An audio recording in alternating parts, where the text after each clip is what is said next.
A guide to planning the perfect first date. John and Sarah were sitting in a cafe discussing their first date. They knew that they wanted to have a perfect evening, but they weren't sure where to start. "We need some advice," said Sarah. "This is our first date, and we want to make sure it's special." A guide to planning the perfect first date. John and Sarah decided to do some research. They logged on to the internet and soon found a guide to planning the perfect first date. The guide was full of tips and advice on everything from finding interesting places to visit, to dressing appropriately, and more. A guide to planning the perfect first date. John and Sarah read through the guide carefully, and soon they had decided on the perfect place for their first date. They chose a small, local cafe for dinner, followed by a stroll through the park, then topped off with a stop for ice cream. A guide to planning the perfect first date. The night of the date, John and Sarah were both very nervous. They had done their research and knew exactly what to do, but they were still anxious about making a good impression. They both got dressed up in their nicest clothes, fixed their hair, and headed out the door. A guide to planning the perfect first date. When John and Sarah got to the cafe, they were both relieved to find that they both felt very comfortable with each other. They laughed and talked and enjoyed their meal, and by the end of the night, they both knew that this first date had been a success. A guide to planning the perfect first date. Chapter 3. A walk in the park. A guide to planning the perfect first date. John and Sarah left the cafe and headed to the park. The night was cool and the stars were out, and they both felt a sense of excitement as they walked. They talked and laughed as they strolled through the park, admiring the trees and the flowers. They stopped to watch the ducks in the pond, and to admire the stars in the night sky. A guide to planning the perfect first date. As they continued their walk, they came across a small bridge. The bridge was old and rickety, and it seemed to be swaying in the wind.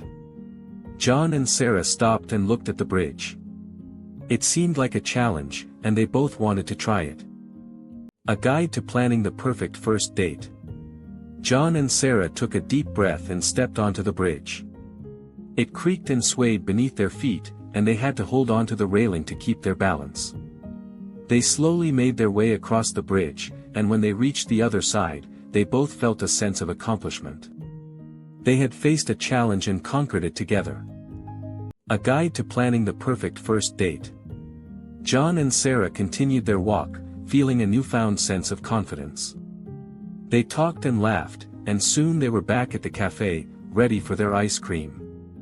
Their first date had been a success, and they both knew that they had made a great decision in planning it. A guide to planning the perfect first date. Chapter 4. A surprise. A guide to planning the perfect first date. John and Sarah finished their ice cream and started to walk back to the park. They were both feeling happy and content, and they were looking forward to the rest of their evening. As they walked, they noticed a small, brightly lit building in the distance. It was a theater, and it seemed to be playing a movie. A guide to planning the perfect first date. John and Sarah decided to check it out. They walked up to the ticket booth and bought 2 tickets. When they entered the theater, they were surprised to find that it was completely empty. They were the only ones there. A guide to planning the perfect first date. John and Sarah settled into their seats and watched the movie.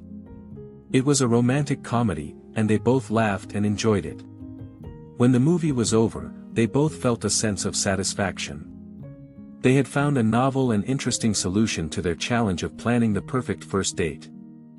A guide to planning the perfect first date. John and Sarah left the theater and started to walk home. They were both feeling happy and content, but there was one thing missing. They had forgotten to get each other a small gift to commemorate their first date. A guide to planning the perfect first date. A guide to planning the perfect first date. John and Sarah stopped in the park and looked around. They were both feeling a little embarrassed that they had forgotten to get each other a gift, but they were determined to find something special. Suddenly, they spotted a small chocolate bar lying on the ground. It was still in its wrapper, and it seemed to be calling out to them. A guide to planning the perfect first date. John and Sarah picked up the chocolate bar and looked at it. It was a special kind of chocolate, one that they had never seen before. They decided to buy it and split it between them. They each took a bite, and were surprised to find that it was singing. A guide to planning the perfect first date.